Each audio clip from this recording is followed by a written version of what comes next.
Elizabeth Warren has another new idea, which, like so many of her proposals, is actually an old idea. It is the idea that your freedom of expression is a threat to the public good. It is so grave a threat, in fact, that she's inclined to criminalize the forms of expression she finds distasteful. The Massachusetts senator's assault on the American social compact often come wrapped in the American flag and couched in terms that project sincere concern for the dignity and rights of every citizen. Not this time. As her presidential bid appears to be stalling, Warren has abandoned caution and framed her latest proposal in explicitly partisan terms.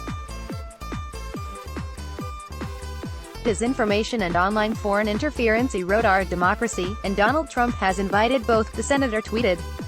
Anyone who seeks to challenge and defeat Donald Trump in the 2020 election must be fully prepared to take this on. I will push for new laws that impose tough civil and criminal penalties for knowingly disseminating this kind of information, which has the explicit purpose of undermining the basic right to vote, read the press release announcing Warren's intentions.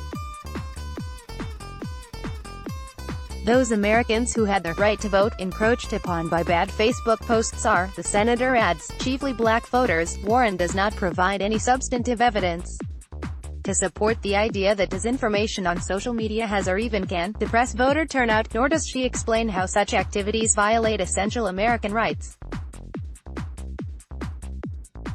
Indeed, depressing otherwise enthusiastic voting demographics is a pretty standard campaign tactic. The senator has inadvertently exposed the extent to which Democratic politicians and their allies have confused any distinction between voter suppression and a simple lack of enthusiasm for their candidates among the party's core supporters. By saying the quiet part out loud, Warren has also revealed that Democratic objections to the Supreme Court's 2010 decision that rejected the criminalization of a movie critical of Hillary Clinton were not rooted in a suspicion of money in politics. If the Democrats' dark money haul in 2018 or Mike Bloomberg's presidential campaign hadn't already confirmed your suspicions, the criminalization of speech she doesn't trust you to contextualize responsibly isn't the only Warren plan that conflicts with the nation's founding charter. Warren's vaunted wealth tax is equally offensive to civic-minded Americans possessed of a passing familiarity with the Constitution. The senator has never acknowledged the objections of informed observers to her proposal. Those observers note that the expropriation of wealth likely violates both Article 1's prohibition on direct taxes and the 16th Amendment, which has been affirmed in subsequent court rulings as a tax on transfers of wealth, not the requisition of property just because it exists.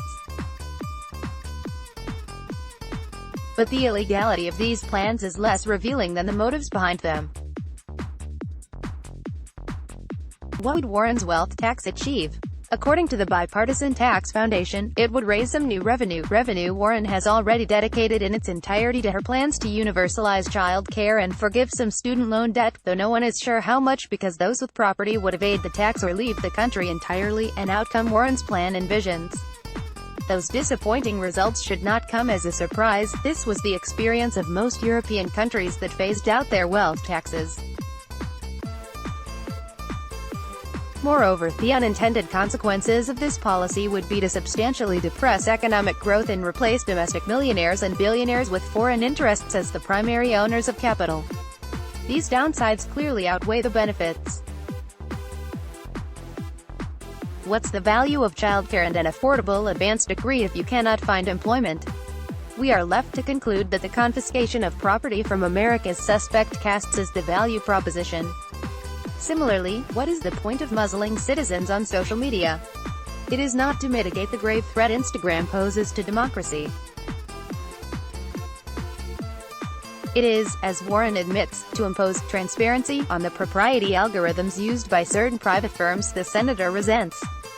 It is to compel social media networks to police speech, and, when they fail to perform that role to the senator's satisfaction, as they inevitably will, to assume that responsibility for herself. These and other proposals advanced by the policy candidate reveal a disturbing impulse to impose a particular value system on the country from the top down, backed by the threat of government coercion or force. It is nothing less than an authoritarian inclination. Fortunately, though, the Constitution remains an immovable bulwark in the way of Warren's ambitions. If the polls are right, so, too, are Democratic voters. Let's block ads. Why?